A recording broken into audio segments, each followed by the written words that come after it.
What's up guys, Alex Wallace here from Wallace Training Systems, and today I want to give you the tips so your dumbbell bench press actually translates into your barbell bench press.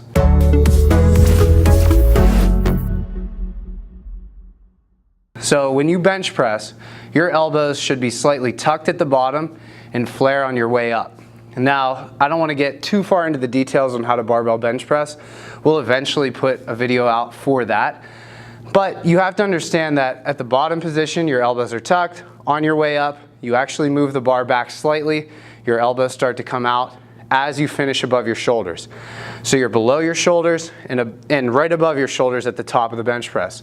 So there is some horizontal displacement when you're doing a barbell bench press. That's the correct way to bench if you want to maximize the amount of weight that you can lift.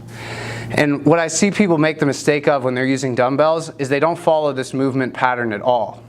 Eventually, I want to actually show you that, but let's also talk about range of motion. So the barbell bench press, if you touch your chest, that's a nice full range of motion. That's a great range of motion.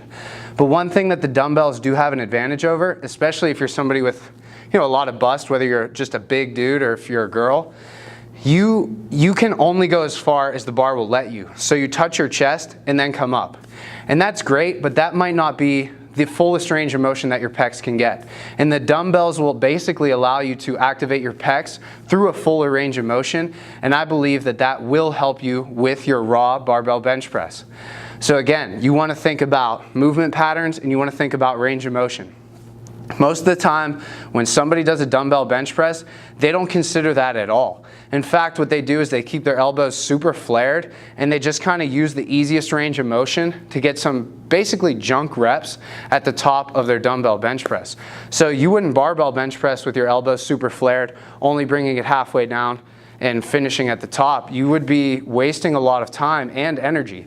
So you want to think about those two things when you're trying to elicit a response from your dumbbells into your raw barbell bench press. So without further ado, I'm just going to give you a quick example of a barbell bench press, and then I want to show you how to do it with dumbbells. So when I'm doing a barbell bench press, I set up, obviously I'm just running through it pretty quickly, but just watch my elbows, watch the range of motion, watch the bar path. So I'm here, I touch a little bit lower on my chest, my elbows are a little bit tucked. As I come up, the bar actually moves back slightly, my elbows come out slightly.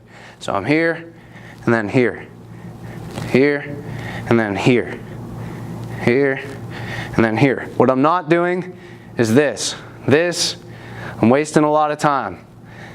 There's no reason to bench press like this unless I can't think of a good reason to bench like that. Instead, touch your chest, bring it up and back slightly. So now that we understand the bar path and range of motion of the barbell bench press, let's take a look at these dumbbells. You want to try to mimic that bar path, or at least that type of movement pattern with the dumbbells in order to get the most out of them for your barbell bench press. So again, guys, don't just keep your elbows super flared and get junk reps with your dumbbells.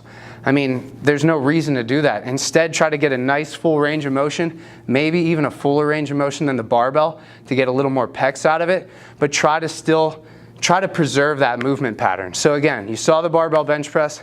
Let's take a look at the dumbbells. So grab the dumbbells, and again, guys, I'm thinking about the same thing. So I sit back for a dumbbell bench press. Look at the bottom position. My elbows are slightly tucked. I push up, let my elbows come up, and I actually bring them a little bit together at the top too. So I'm here, then I bring them up. I'm not just doing this. Not only am I just not actually going to translate, but I'm also, this actually hurts my shoulders. So at the bottom, tuck a little bit, get a nice good stretch, full range of motion, bring them up and together. Elbows tucked, up and together.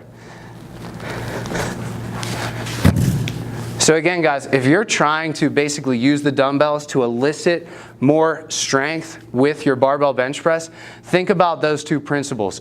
Number one, movement pattern. Elbows tucked at the bottom, flare on your way up. Number two, range of motion. Don't truncate your range of motion if you don't have to. Try to get the same range of motion, if not fuller, with the dumbbells.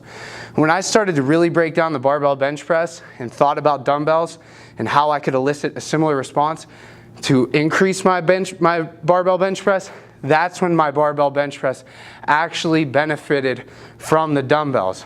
You know, I know you've been there, because I've been there, where you're using dumbbells, you're like, man, my barbell bench is stuck. So you switch to dumbbells for 6-8 weeks and you come back to the barbell and you've made no gains, even when you get your technique back. So again, guys, think about those two principles: movement patterns, range of motion.